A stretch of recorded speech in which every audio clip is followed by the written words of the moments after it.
The sun hung high in the sky, casting long shadows across Maple Street, usually a peaceful place where families strolled and elderly neighbors chatted outside the bakery.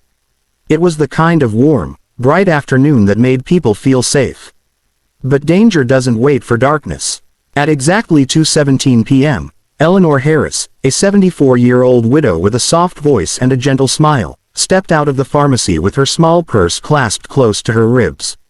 She had just picked up her medication and was making her way toward the bus stop, humming to herself. Her steps were slow, her cane tapping steadily on the concrete. She didn't notice the man watching her from behind a parked van. He had been waiting, scouting, studying, choosing someone who looked weak, someone who wouldn't fight back. Dressed in a black hoodie with his hands hidden in his pockets, he tracked her movements like a predator eyeing its prey. Eleanor paused at the crosswalk, adjusting her sweater as a gust of warm wind blew past her. That tiny moment of hesitation was all it took. The man lunged. He grabbed her from behind, one hand clamping tightly around her arm. Before she could blink, something cold and metallic pressed against her side. A gun. Her breath hitched. Her cane clattered to the sidewalk. No screaming, old lady, the robber growled, teeth gritted. Give me your purse, now. Eleanor froze, her heart pounding, her frail body trembling violently. She couldn't believe it was happening. In broad daylight, in front of everyone. But what shocked her more was the reaction of the people around her. Some froze in place, staring wide-eyed. Some backed away slowly, some whispered to one another. And far too many pulled out their phones. No one stepped forward. Please, Eleanor whispered, voice shaking. That purse has everything I have. My money, my ID, my bus pass. Shut up, he snarled, shaking her harder. Give it. He yanked the purse violently, nearly pulling her off her feet. Eleanor gasped as sharp pain shot up her arm. Her hands slipped. Her purse fell into his grip. Then, with a cruel shove, he pushed her to the ground. She hit the pavement hard.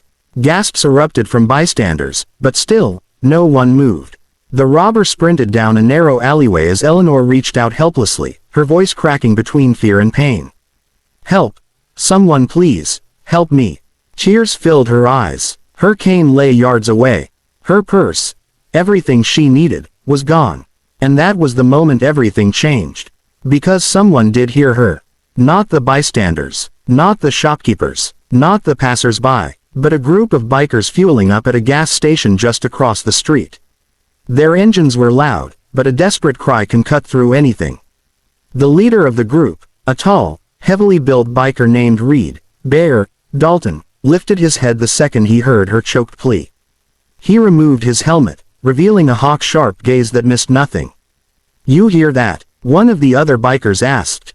Bear didn't answer with words. He was already turning toward the street. And then they saw it. Eleanor on the ground, trembling, clutching her bruised arm, and the robber disappearing into the alley with her purse. Bear's jaw tightened. That guy picked the wrong day, he growled. The rumble of motorcycles erupted like thunder. People waiting at the bus stop stared as 6 massive bikes rolled across the road, engines roaring, exhaust crackling. The bikers moved in perfect formation, fast, coordinated, decisive. Eleanor looked up weakly, confusion etched across her face as the bikers pulled up around her.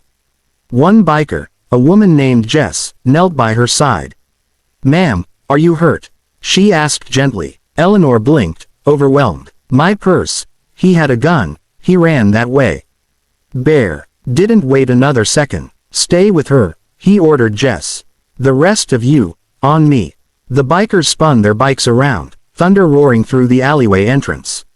Civilians watched, wide-eyed, as leather-clad figures vanished into the narrow passage like predators tracking a wounded animal.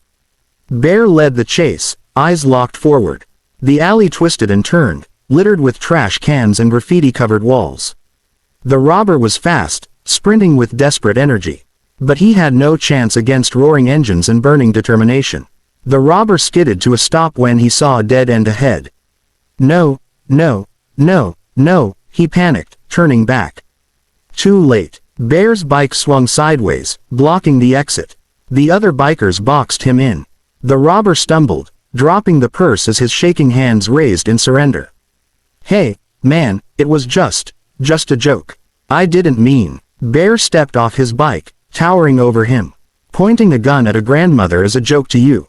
And no, you hurt her, Bear growled, picking up the stolen purse, and you scared her. The robber's voice cracked. Please don't. Bear didn't touch him. He only stepped aside and pointed. Police station's 2 blocks away. Start walking. The robber shook his head violently. You can't make me. 5 bikers revved their engines simultaneously.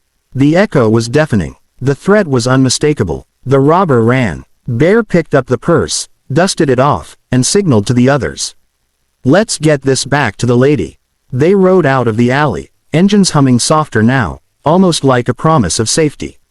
Eleanor was still on the bench when they returned, tears streaming down her face, not from fear this time, but something else entirely.